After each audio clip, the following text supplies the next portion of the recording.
지난주 두 가지 얘기를 했습니다.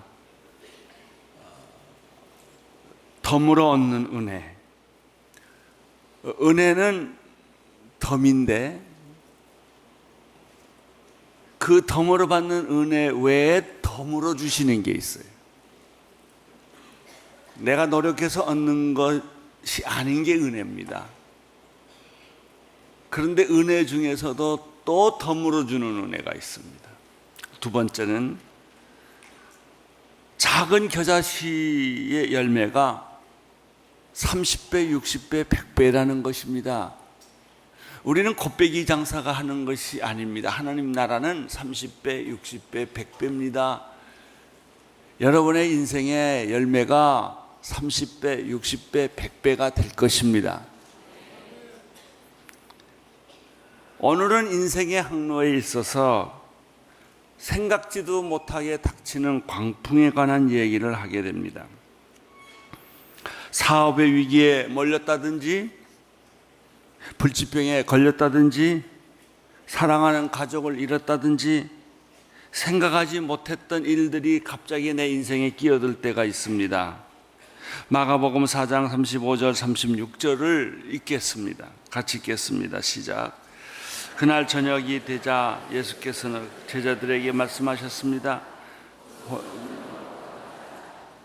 제자들이 사람들을 뒤로 하고 예수를 배 안에 계신 그대로 모시고 갔습니다.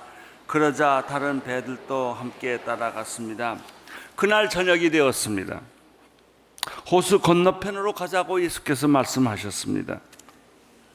예수님은 바닷가에 모인 청중들에게 배 안에 설교를 마치셨기 때문에 그냥 배를 타고 호수 건너편으로 떠나게 되셨습니다. 다른 배도 따라왔다는 것입니다. 이게 상황입니다. 그런데 갑자기 갈릴리 특유의 돌풍이 불었다는 것입니다. 마가복음 4장 37절 같이 읽겠습니다. 시작. 그때 매우 강한 바람이 불어와 파도가 배 안에 들어와 배가 물에 잠기에 직전이었습니다. 매우 강한 바람은 큰 파도를 만들었습니다. 배는 호수 한가운데 있었습니다. 파도는 너무 거세서 배 안에 들어 닥쳤습니다. 제자들은 당황했습니다. 이제 배가 물에 빠지기 직전까지 갔습니다. 마치 구약의 욥이 당한 경우와 같습니다. 이유 없이 왜 이런 일이 생기는지 설명도 없이 당한 고난입니다. 아마 그들은 그들 나름대로 최선의 방법을 찾아보았을 것입니다. 노를 지어본다든지, 닻을 내려본다든지, 키를 조정해 본다든지, 난간을 붙잡아 본다든지, 돛을 내려본다든지 여러 가지로 애를 썼을 거예요.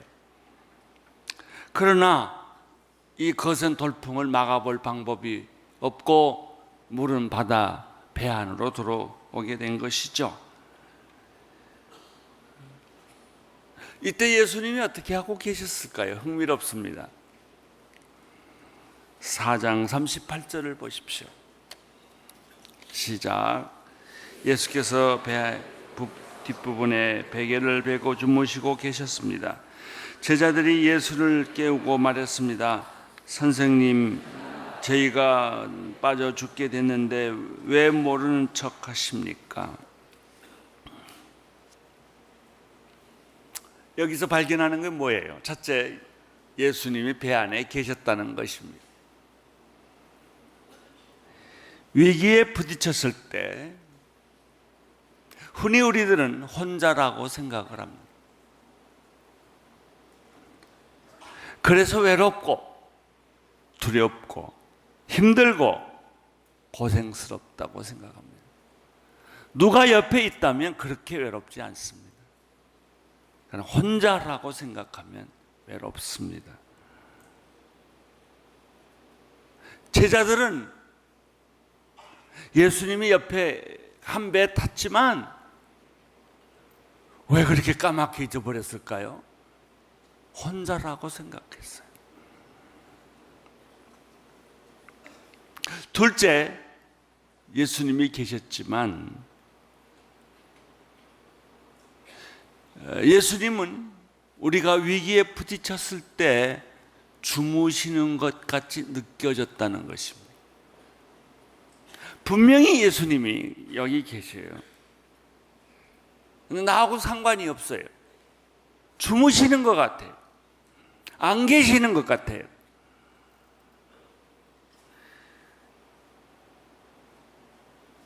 돌풍이 일어났을 때 사실 예수님은 배 뒤편에서 베개 베고 주무시고 계셨지요. 여러분, 우리는 여기서 또 하나의 더 중요한 사실을 하나 발견하게 됩니다. 위기 앞에서 어째서 예수님의 제자들은 혼비백산을 했고 예수님은 배 뒤편에서 베개 베고 주무시고 계셨을까 하는 것입니다. 똑같은 상황인데 행동은 둘이 그렇게 다르다는 것입니다. 그 이유는 제자들에게 있어서 이 돌풍, 위기 상황이라는 것은 절망을 의미했기 때문입니다. 죽겠구나. 예수님은 이 돌풍이나 위기는 지나가는 바람이구나 이렇게 생각했어요. 그래서 주무실 수 있었어요.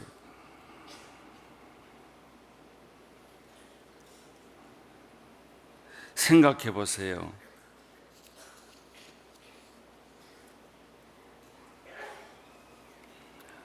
물에 빠진다면, 배가 물에 빠진다면 제자들만 빠지겠습니까? 예수님도 빠진다는 생각을 제자들은 왜 못했을까요? 예수님만 물에 동동 떠 계시고 자기들만 빠졌을까요?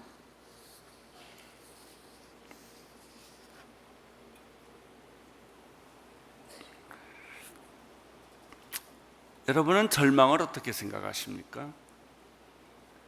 여러분의 인생에 갑자기 끼어든 해석할 수 없는 위기 상황을 뭐라고 해석합니까? 어떻게 해석합니까? 어떻게 대처합니까?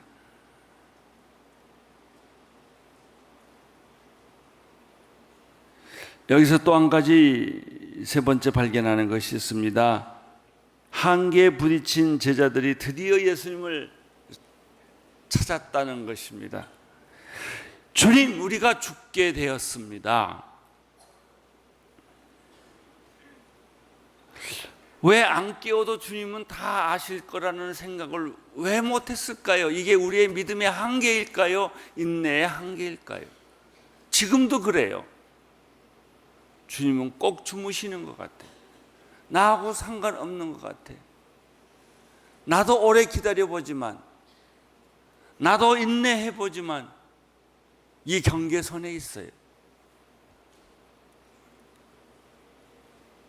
그래서 믿음에 실족하기도 하고 믿음의 승리도 하기도 합니다.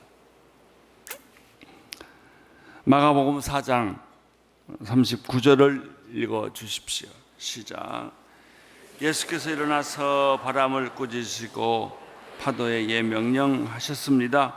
고요하라, 잠잠하라. 그러자 바람이 멈추고 호수가 잔잔해졌습니다. 이때 예수님께서는 어떻게 하셨습니까? 즉시 바람을 꾸짖으시고 또 명령을 내리셨습니다. 고요하고 잠잠하라. 예수님은 왜 폭풍에게 꾸짖고 명령했을까요? 단순한 자연이 아니고 예수님의 제자들을 시험한 사탄의 계획인 것을 알았기 때문입니다. 아니, 내가 갑자기 이 나무에 이 책상아 나쁜 놈아 이러고 할 필요가 있겠어요? 이 바닥에게 욕을 할 필요가 있겠어요? 지나가는 바람아 그러고 소리 지를 필요가 있겠어요? 왜 예수님이 바람을 꾸짖고 바다에게 명령을 내렸을까 하는 걸 생각해 보세요.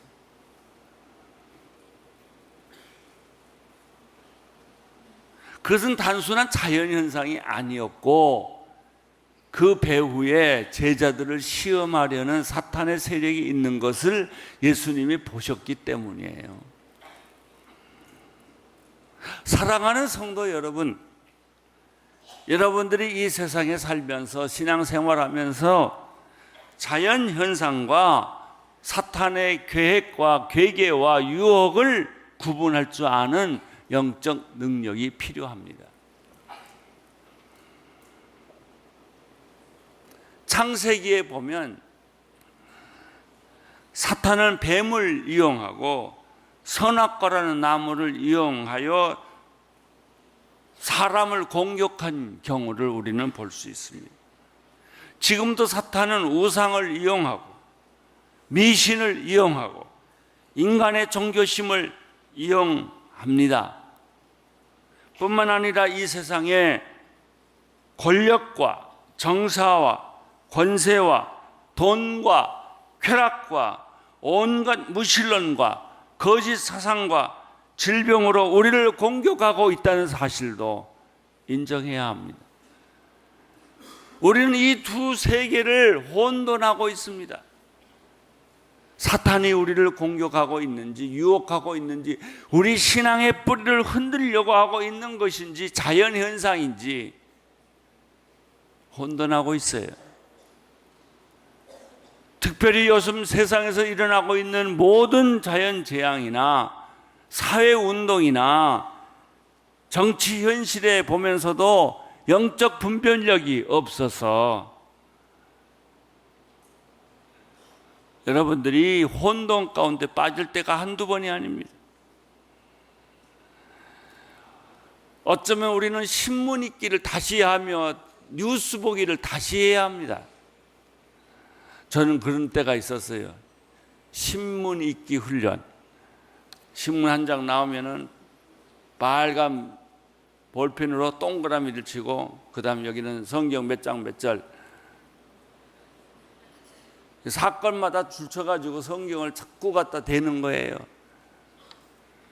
성경으로 해석해야죠. 뉴스를 보고 성경으로 해석해야죠. 정치인들이 말하는 걸 가지고 성경으로 해석해야죠. 그냥 생각 없이 듣다가는 내 영혼이 파괴돼요. 왜 이런 일이 일어났나? 이것은 무슨 뜻인가? 이건 순공갈이구나. 이건 순사기구나. 이거 알아야죠. 영적으로 분별해야 두려움도 없고 걱정도 없고 무서움도 없어요. 근데 제자들은 그걸 몰랐어요. 그래서 우리가 빠져 죽게 되었나이다. 주님이 왜 모르시는 척 하십니까? 이러고 나온 거예요.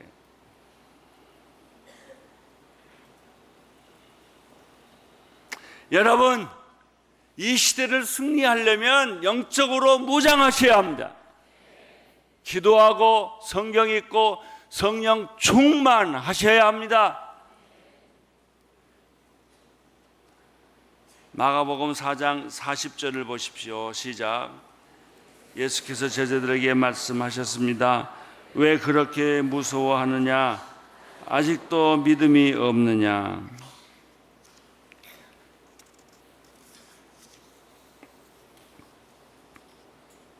예수님께서 제자들에게 하신 말씀은 무엇입니까? 왜 그렇게 무서워하느냐? 왜 그렇게 흔들리느냐? 당신이 교회 나온 지 얼마나 되는데, 예수 믿은 지 얼마나 되는데 아직도 그런 문제 가지고 흔들리느냐?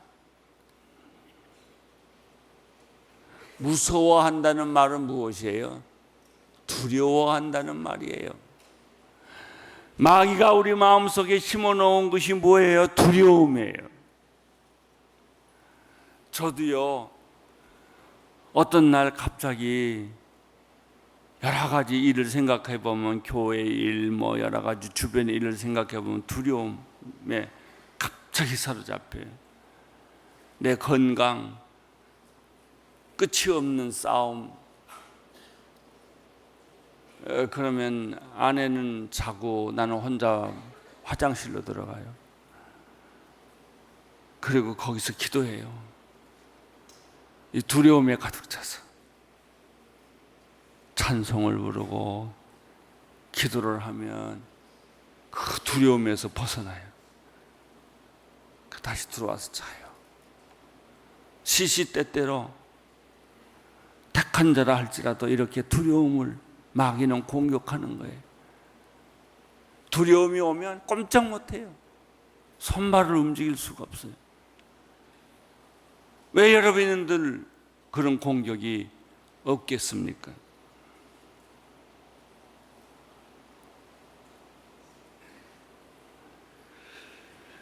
두려움의 정체란 무엇입니까?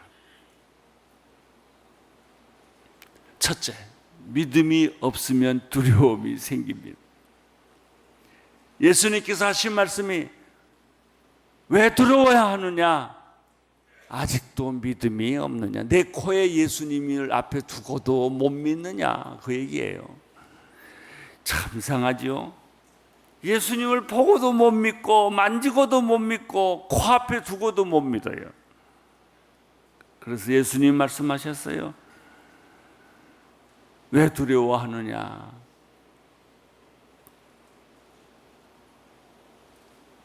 안 그래요? 왜 두려워해요? 여러분 옆에 예수님이 계시는데, 여러분 안에 예수님이 계시는데, 이미 계시는데, 그런데 안 계신 것 같고 주무시는 것 같고 멀리 외출한 것 같기 때문에 두려워하지 않아요? 내 얘기를 안 들어주시는 것 같으니까 두려워하지 않는 거 아니에요?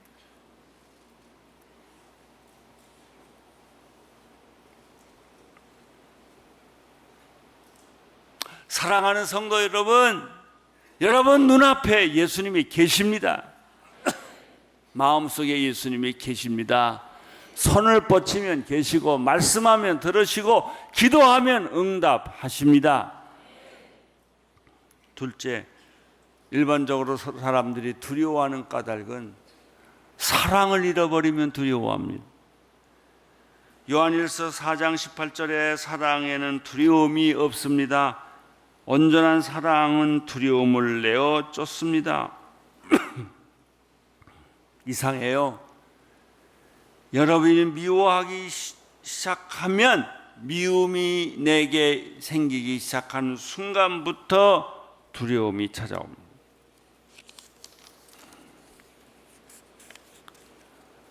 사랑하십시오. 다시 두려움이 떠나게 될 것입니다. 또 하나 있어요. 시편 42편 5절에 보면 내 영혼아 내 어찌하여 불안하며 내 영혼아 어찌하여 불안하며 내 영혼아 어찌하여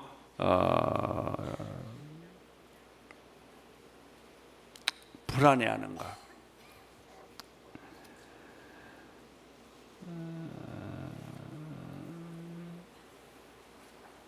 하나님이 내가 하나님을 바라보는 것을 포기하면 영혼이 불안하기 시작합니다. 희망을 잃어버리면 불안이 찾아옵니다.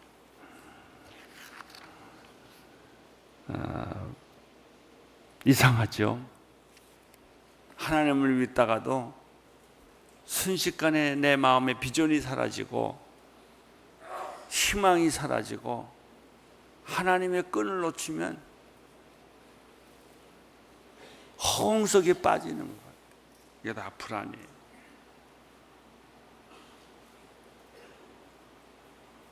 (41절) 마지막 절 보겠습니다.